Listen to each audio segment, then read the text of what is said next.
દાહોદ જિલ્લા પ્રોગ્રામ ઓફિસરના અધ્યક્ષસ્થાને પોષણ અભિયાન અંતર્ગત દાહોદ આદિજાતિ ભવન ખાતે પોષણ ઉત્સવ 2025ની ઉજવણી કરાઈ। આ તારીખ 18/2025 ગુરુવારના રોજ સાંજે 4 કલાક સુધીમાં પોષણ અભિયાન અંતર્ગત આદિજાતિ ભવન ખાતે દાહોદ ઘટક 1, 2, 3, 4ના પોષણ ઉત્સવ 2025ની ઉજવણી તાલુકા પંચાયત પ્રમુખ અરવિંદાબેન કિશોરી તેમજ જિલ્લા પ્રોગ્રામ ઓફિસર ઈરાબેન ચૌહાણની ઉપસ્થિતિમાં પોષણ ઉત્સવ 2025 કાર્યક્રમ યોજાયો હતો। આ પ્રસંગે જિલ્લા પ્રોગ્રામ ઓફિસર ઈરાબેન ચૌહાણે જણાવ્યું કે પોષણ અભિયાનનો આરંભ દાહોદ જિલ્લાથી કર્યો છે અને પોષણ અભિયાનને સફળ બનાવવા માટે સૌથી અગત્યની બાબત જનભાગીદારી છે।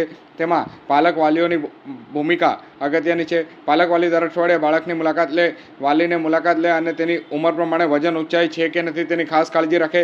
જરૂર જણાય તો ડૉક્ટરી સારવાર માટે પણ વાલીને સમજાવવામાં આવે છે અને બાળકોને સુપોષિત કરવા માટે દેશ ઘડતરનું ઉમદા કામ કરી રહ્યા છે।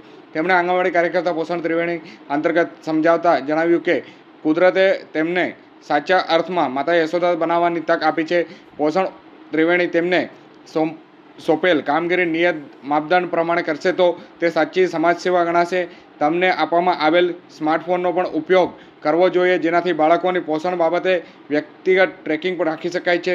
વધુમાં તેમણે જણાવ્યું કે સમાજના નાગરિકોએ કુપોષણ બાબતે જાગૃત બનવું જોઈએ અને બાળકના નખ કાપીને રાખવા જોઈએ, નિયમિત આંગણવાડી મોકલવા જોઈએ, બાળકને સ્વચ્છતાની સુટેવ રાખવી જોઈએ, વિકસાવવા જેવી બાબતો સ્વચ્છતા સુટેવ વિકસાવવા જેવી બાબતો કુટુંબમાં સંસ્કારની થકી થઈ શકે છે।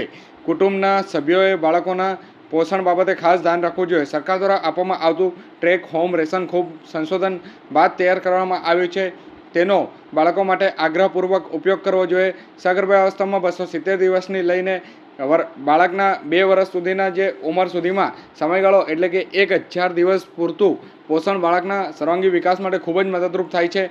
માટે આ સમયગાળા દરમિયાન ખૂબ કાળજી લેવી જરૂરી છે। મહાનુભાવો દ્વારા વાનગી નિદર્શન સ્ટોલની મુલાકાત લેવામાં આવી હતી। આ અભિયાન અંતર્ગત સપ્ટેમ્બર માસ દરમિયાન બાળકો, કિશોરો, સગર્ભા તેમજ ધાત્રી માતાઓના સ્વાસ્થ્ય માટે સુપોષિત કરવા તેમજ ખાસ કરીને કુપોષણ નાબૂદ કરવા માટેના વિવિધ પ્રયાસો કરવામાં આવી રહ્યા છે। સાથે સાથે પોષણયુક્ત આહાર બાબતે જાગૃતિ લાવવા વિવિધ કાર્યક્રમો યોજવામાં આવી રહ્યા છે। આ પ્રસંગે દાહોદના ઘટકના તમામ સીડીપીઓ અને આંગણવાડી કાર્યકર બહેનો ઉપસ્થિત રહ્યા હતા।